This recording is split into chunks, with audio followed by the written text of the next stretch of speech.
I look at her second grade picture, which was the very start of it, and no medicine yet. And then there's a third grade picture. It was like a family day event.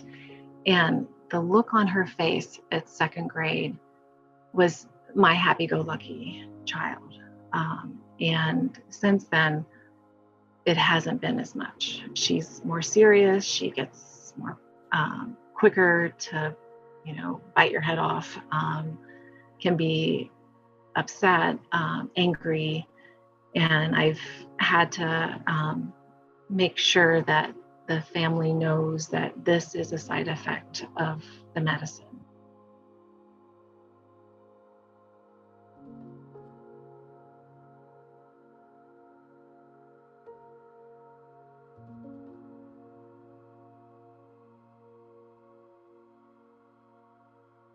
My daughter was seeing it wasn't a doctor, it was a nurse practitioner, which I was happy with because I liked how a nurse practitioner looks at the whole body more. But that was not what I experienced with this person. And I had said to this person that I thought that she had a trigger of sugar. And I said this over and over. And I literally was laughed at and told I could not read research studies and things like that because I wasn't medically trained. And I'm an avid reader. I've been an avid reader since I was a kid, and I have researched things with health for many years. And I was really taken back by that because, one, this person is not with my child 24/7 as I was, and I had data that she refused to look at. And so I tried to get into their clinic, the MAD, I forget what they call that at Hopkins, but the clinic where they put the kids, they assess them for the MAD diet and if that would be beneficial. And she stopped my ability to talk to the doctors there and said that she did not qualify. And so I left to Hopkins, saw someone else. He had listened, but he wasn't going to do anything. And then thankfully, my husband, our insurance had to change. And so we went through Kaiser. And the first appointment I had for her with a neuropediatric specialist, within seconds, she asked me, have you considered the MAD diet? And I said, yes, I have. And she said, let's get her on it. And I told her about my experience with Hopkins, and she was very upset. She said, I don't know why they wouldn't have done that with you. We know it works. And right away, I had a team of specialists helping me. And that started Molly's road, I think, to recovery. My neuro ped knows who runs that clinic, I guess. And she's like, I will be contacting him. She said, she was really upset. And it upsets me because I see how much better my daughter is doing. And she made it so my daughter couldn't start to heal months before. It just, and to not even, I don't understand doctors who don't believe, I believe a doctor's job is we're a team. You're not with me 24/7. You don't know what I'm eating or what my life is like and my daughter's or whatever. So talk to us. We're a team. Let's figure this out together. The hardest part is not allowing her to be a kid sometimes, to have that special sugar treat. Like we went to Disney in 2020, right before COVID hit, right as it was hitting, but before everything closed down. It was more in the state of Washington area. And her siblings are having, treats at Disney, and she was having a hard time with that. I've told her, I said, you are so young to have to go through this, but you are so strong to do this and to see that it makes a difference. And I said, to go overcome something like this now really sets you up, I think, for success later on, because other people who haven't gone through these tough times of seeing people, not being able to do things that you want to do, and she has to go to bed at a good time, and because we're just trying to eliminate any trigger. I think later on when she gets hit with difficulties in life, she'll remember I've done this before. I can do it. But it has been hard as a family. Straight stevia or monk fruit are safe for her. And that's what we use. And it's terribly expensive, but it enables me to make things for her. And there's a few items that we have found that we can buy that has the pure and nice ingredients that we look for. Unfortunately, they're 10 times more than anything else or more. But it allows her to have a treat too. And so when we do things as a family, if I know that the other kids are going to have a treat, then I'll try to order something or make something or whatever that's special for her too, to bring with us. So she has something as well, and she doesn't feel left out. The dinners and the lunches, that's not really that hard. And breakfast, that doesn't, I find that's pretty easy once you have figured it out. And we eat really healthy to begin with. But it's the treats. The kids want ice cream, and I've yet to find an ice cream that my daughter can have. Erythritol seems to be what's in everything. So I haven't, so we actually bought an ice cream maker and we'll make it ourselves. But just being able, because sometimes they don't want you to make stuff for them. They want to be able to buy it and have a special treat from someone else.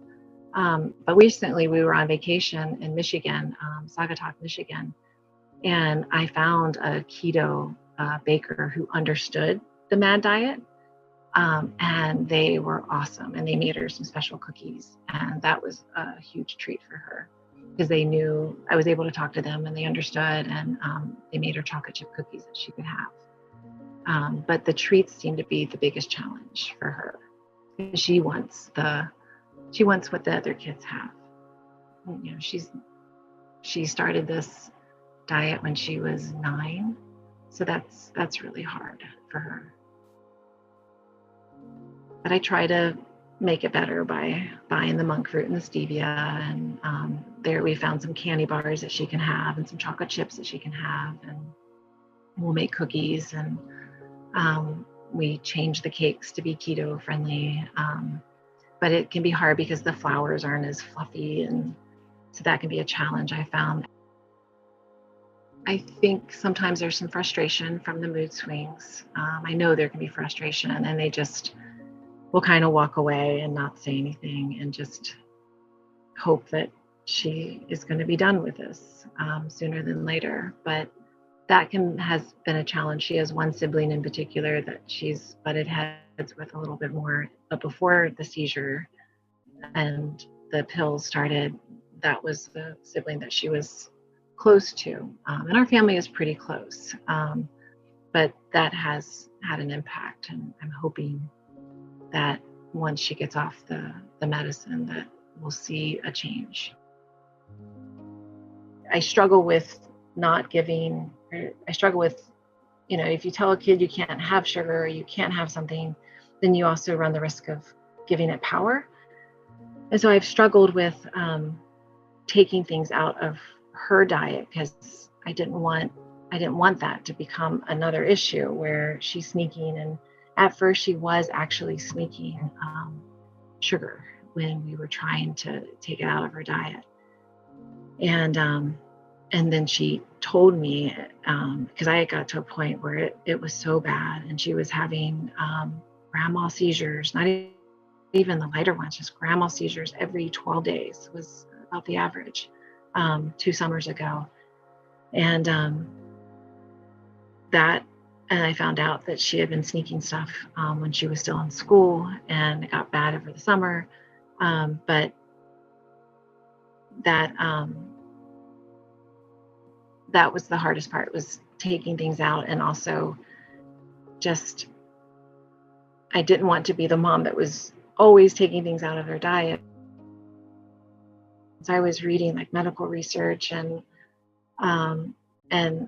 yes, I don't have medical training, as her old nurse practitioner wanted to remind me of. But I have read a lot and listened to a lot of podcasts and attended seminars and whatever. But the biggest thing, and I just getting that validation that I am not some crazy mom who's restricting their poor child and not allowing them to be a kid in some ways, and being told that there was no reason for it. That was really hard. And I remember just feeling so that there was no hope when I couldn't get anyone to value what I wanted to share and what I thought was going on with my daughter.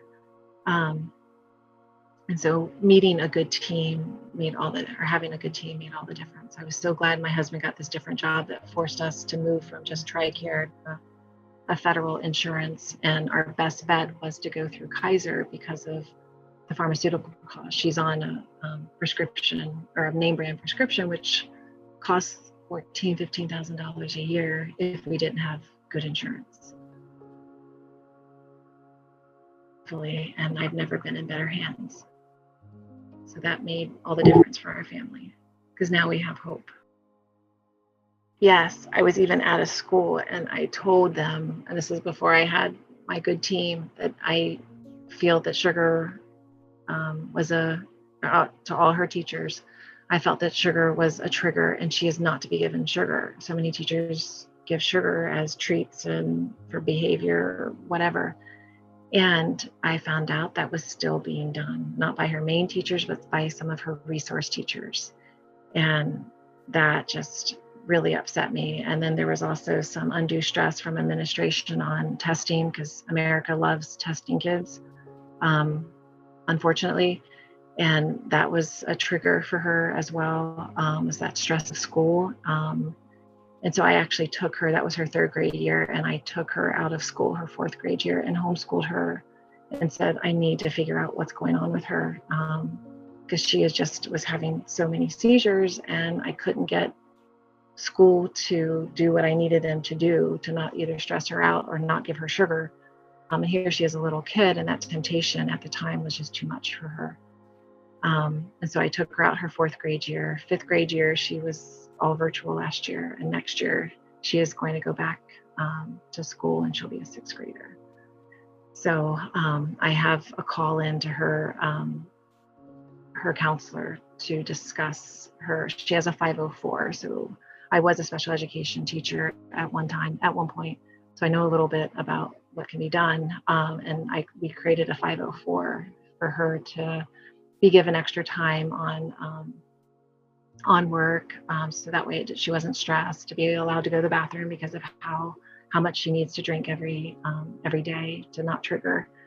And also it's written in there to not give her sugars. And you feel so vulnerable. You just want it to go away. You want your child. I've seen my daughter go blue. We were watching a movie the other night and none of us can watch. There was a man having a seizure or about to have a seizure, and we can't watch it. It brings me to tears. And there's movies that I've seen that there's a Harry Potter movie, and I love Harry Potter. And Ron has a seizure. And before that didn't bother me so much, and now I can't watch it. It is a very vulnerable thing to see your child. You feel very vulnerable, and there are times I wondered if she was going to get out of it. She had so many grandmas that as a parent, all I can do is make sure she's safe. But I've seen her turn blue, and I whispered in her ear to come back to us. So it's hard, and do whatever you can to help your kid.